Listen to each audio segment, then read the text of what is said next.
দর্শক, পাঠক, সকাল সন্ধ্যার রোজকার আয়োজন কি খবরে আপনাকে স্বাগত। বার্তা কক্ষ থেকে আজ আপনার সঙ্গে আছি সিরাজুম মুনিরা।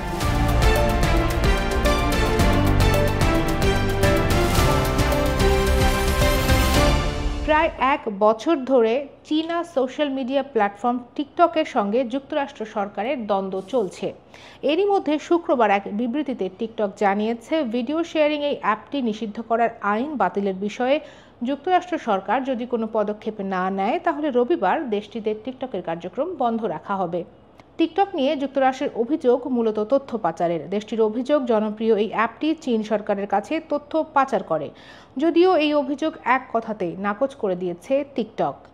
আপনারা জানেন, টিকটকের কোটি কোটি গ্রাহক রয়েছে, যার মধ্যে যুক্তরাষ্ট্রেই রয়েছেন অন্তত 17 কোটি।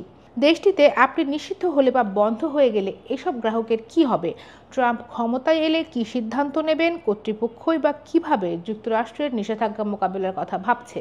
এসব নিয়েই কথা বলবো আজকের কি খবর। এই জন্য যুক্ত করতে চাই সহকর্মী কল্লোল কর্মকারকে। কল্লোল, আপনাকে স্বাগত। ধন্যবাদ মনিরা। আমি শুরুতেই আপনার কাছে জানতে চাইবো, টিকটক আর যুক্তরাষ্ট্রের মধ্যে সমস্যাটা কোথায়? টিকটক আর যুক্তরাষ্ট্রের মধ্যে সমস্যাটা মূলত প্রথম দিকে ছিল সেটা তথ্য পাচারের, এবং পরে সেটা দাঁড়িয়েছে অর্থনৈতিক। 2024 সালের শুরুতে যুক্তরাষ্ট্র টিকটক নিয়ে দাবি করেছিল যে টিকটক থেকে যুক্তরাষ্ট্রের যে ব্যবহারকারীরা আছে তাদের তথ্য চীনের কাছে পাচার হয়ে যাচ্ছে। যদিও এ নিয়ে কোনো প্রকার নিরেট তথ্য যুক্তরাষ্ট্র এখন পর্যন্ত প্রমাণ করতে পারেনি।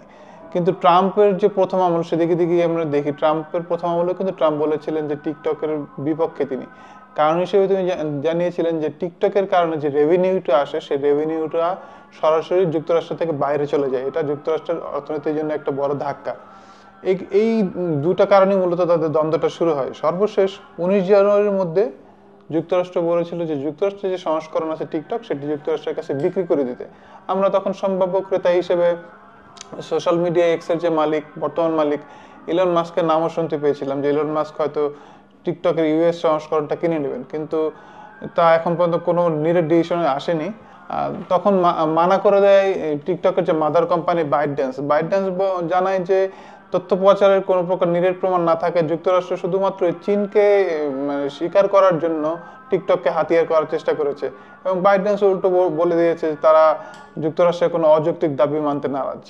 কল্লোল, আমরা দেখেছি বিশ্বের বিভিন্ন দেশ টিকটক নিষিদ্ধ করেছে বা এর আওতা সীমাবদ্ধ করেছে। সেই সব দেশের অভিযোগ কি? তারা কেন নিষিদ্ধ করছে? আর তথ্য চুরির যে বিষয়টি আসলে কি ঘটছে?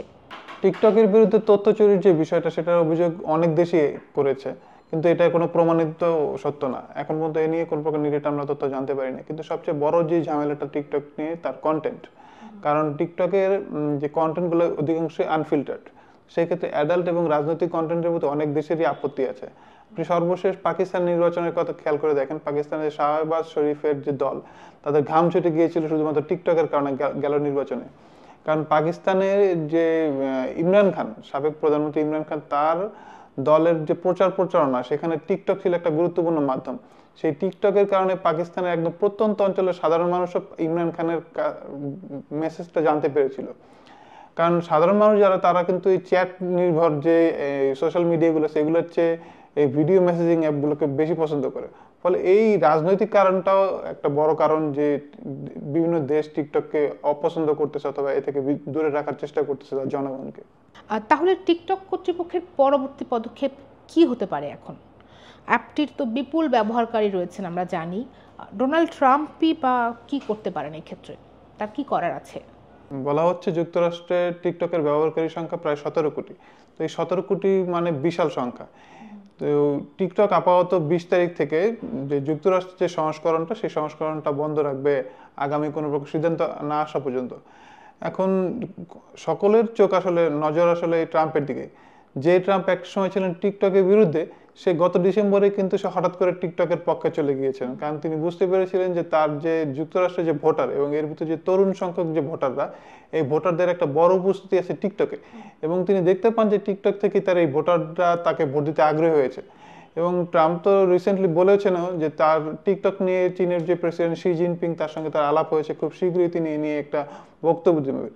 হয়তো সেক্ষেত্রে যে টিকটকের যে যুক্তরাষ্ট্রের শেয়ারের যে মালিকানা, সে মালিকানা তৃতীয় কোনো পক্ষের কাছে হস্তান্তর করে টিকটক আপাতত যুক্তরাষ্ট্রের বিজনেস করতেও পারে, এবং চলতেও পারে, সেটা সবকিছু নির্ভর করবে ট্রাম্পের আদেশের উপরে। এবং আমরা জানি যে ট্রাম্প প্রথম দিনই খুব সম্ভবত 10টি নির্বাহী আদেশ দিবেন। এই 10টি নির্বাহী আদেশের মধ্যে টিকটকের কোনো ইস্যু নাও থাকতে পারে, কিন্তু এরপরেই হয়তো টিকটক নিয়ে ট্রাম্প কোনো একটা সিদ্ধান্ত জানাবেন। কল্লোল, আপনাকে অনেক ধন্যবাদ। আপনাকেও ধন্যবাদ মুনিরা। দর্শক, এতক্ষণ সঙ্গে থাকবার জন্য আপনাদেরকেও অনেক ধন্যবাদ। দেশ বিদেশের নানা খবরের বিশ্লেষণ জানতে পড়তে হবে সকালসন্ধ্যা.com। আর সামাজিক যোগাযোগ মাধ্যম ইউটিউব এবং ফেসবুকে আমরা প্রকাশ করছি বিভিন্ন ধরনের ডিজিটাল কন্টেন্ট। দেখুন সেগুলো, কমেন্টে লিখুন আপনার মতামত। থাকুন সকাল সন্ধ্যার সঙ্গে।